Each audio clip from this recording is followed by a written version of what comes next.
بسم اللہ الرحمن الرحیم۔ ناظرین کرام، آج کا ہمارا موضوع ایک مسئلہ کی وضاحت کرنا ہے کہ اگر کسی شخص کا وصال ہو جائے اور اس کے وصال کے بعد اس کے کفن کے اندر عہد نامہ، وہ ایک مخصوص قسم کی ایک تحریر ہوتی ہے، کیا اس عہد نامے کو اس کی قبر میں یا اس کے کفن کے اندر یہ رکھنا جائز ہے یا نہیں؟ آیا اگر جائز نہیں تو اگر کوئی شخص رکھتا ہے تو وہ گناہگار ہوگا یا نہیں؟ تو ناظرین کرام، یہ بات ذہن میں رکھیں کہ کچھ چیزیں ایسی ہوتی ہیں کہ جو ہمارے معاشرے میں اس قدر پھیل چکی ہوتی ہیں کہ لوگ سمجھتے ہیں کہ بھائی اس کے بغیر تو شاید ان کا کفن جو ہے وہ مکمل ہی نہیں ہوگا، یا شاید اس کے بغیر جو ہے وہ مردے کو دفنانا وہ جائز ہی نہیں ہوگا، یا شاید بعض دفعہ یہ لوگ سمجھتے ہیں کہ بھائی جب تک یہ کام نہیں ہوگا ہم اس کا نماز جنازہ ہی نہیں پڑھیں گے۔ حالانکہ وہ چیزیں اس حد تک کرنے والی نہیں ہوتی کہ شریعت نے ان کا حکم کیا ہو اور یا شریعت نے ان سے جو ہے وہ منع نہ کیا ہو۔ تو اسی طرح یہ جو عہد نامہ رکھنے والی بات ہے یہ بھی انہی میں سے ہے۔ البتہ فقہا یہ فرماتے ہیں کہ قبر کے اندر عہد نامہ رکھنا یہ کوئی ضروری نہیں ہوتا، ہاں یہ جائز ضرور ہوتا ہے، لیکن کفن میں اس کو نہیں رکھنا چاہیے، بلکہ اگر اس کو رکھنا بھی چاہیں تو وہ قبلہ کی جانب قبر کی دیوار میں بالکل چہرے کے سامنے ایک چھوٹا سا طاق بنا کر، یعنی جو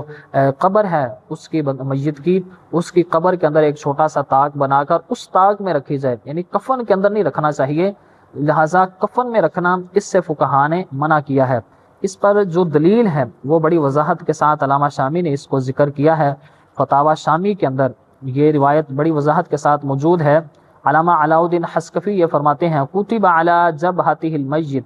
او عمامتہ او کفنہ عہد نامہ،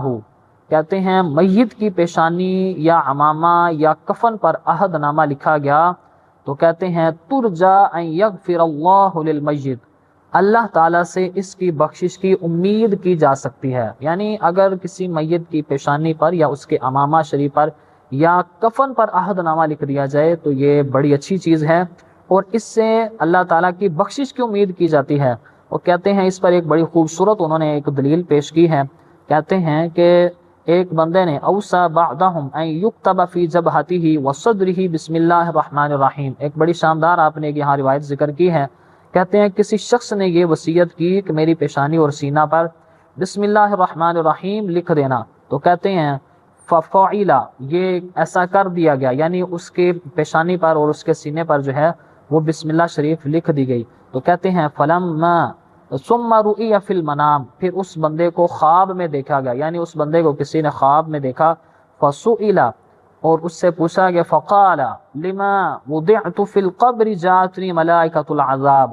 جب اس سے پوچھا گیا کہ بھائی یہ بتاؤ تمہارے ساتھ کیا معاملہ پیش ہوا ہے، کچھ بتاؤ، تو اس شخص نے کہا کہ بھائی جب میرے پاس فرشتے آئے تھے وہ سوال کرنے کے لیے، تو جب انہوں نے میری پیشانی کے اوپر دیکھا کہ بھائی فلما رأوہ مکتوبا علی جبہتہ بسم اللہ الرحمن الرحیم، کہ میری پیشانی کے اوپر بسم اللہ لکھی ہوئی ہے، سینے کے اوپر بھی بسم اللہ لکھی ہوئی ہے، تو کہتے ہیں قالوا امنت من عذاب اللہ،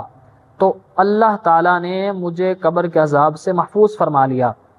یعنی صرف بسم اللہ شریف لکھنے کی وجہ سے، یہ آپ ذکر فرما رہے ہیں فتاوی شامی کے اندر جلد نمبر 3 صفحہ نمبر 146 اور 47 پر یہ روایت موجود ہے کہ آپ نے لکھا کہ بسم اللہ شریف اس کے سینے اور اس کے چہرے پر لکھنے کی وجہ سے اس بندے کو عذاب سے بچا لیا گیا۔ لیکن فقہا یہ فرماتے ہیں کہ یہ خواب جو ہے یہ کسی